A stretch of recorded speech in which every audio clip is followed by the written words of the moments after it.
Differentiate daw natin yung A minor pentatonic at A major pentatonic. Pero bago ang lahat, magbibigay muna ako ng disclaimer. Di pa ako professional na gitarista. Nagtuturo lang po ko base sa alam ko at sarili kong research, experience. Nasa sa inyo na to kung susundin nyo o hindi yung mga itinuturo ko. Let's go! Shout out sa iyo, master. So, ito yun mga master.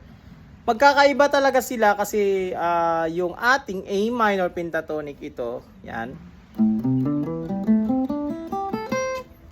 Pag sinabing A minor, sabihin magbibigay siya ng parang malungkot na tunog.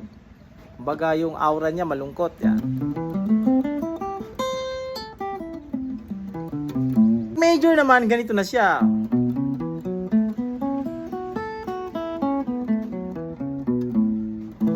Yan, masaya. Minor, malungkot. Major, masaya. So sa ating A minor pentatonic, meron tayong A, C, D, E, G, A. Yan. Din octave na to. A major pentatonic, meron tayong A, B, C sharp, E, F sharp. Yan, octave A.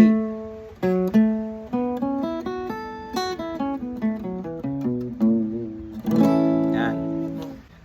Hindi sila magkatugma dahil dun sa may nota na B. Yan, which is wala dun sa ating A minor pentatonic kanina. At wala rin tayong nota na F sharp doon, which is sa ating major scale na pentatonic is meron tayong F sharp. Yan.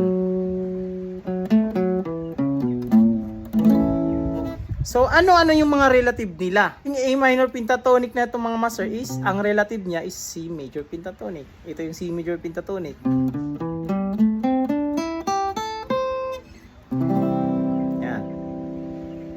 Or sa 5 position pa, sa pang number 2 siya. Ito yung number 1, yan, A minor.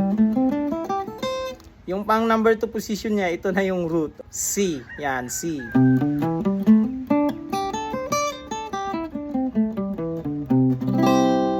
Yan. Yung ating A minor pentatonic is, ang relative niya na pentatonic is C major pentatonic. So, dito naman tayo sa ating A major pentatonic. Yan.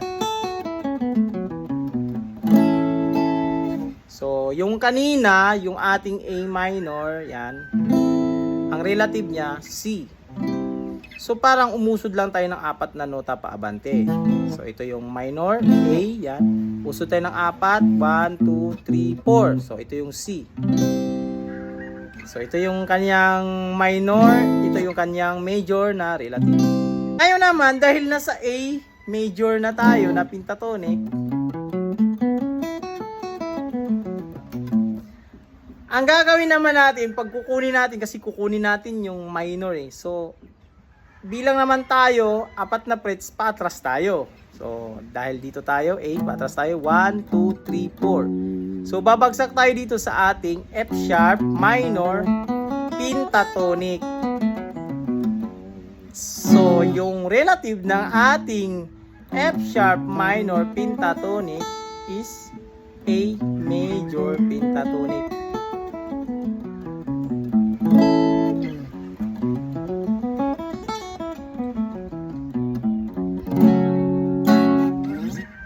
So, yun mga master, tandaan natin mga master ha.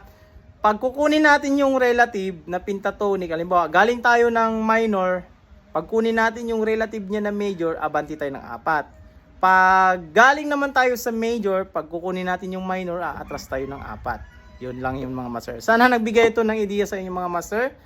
This is Mark Music. God bless you all. Peace out.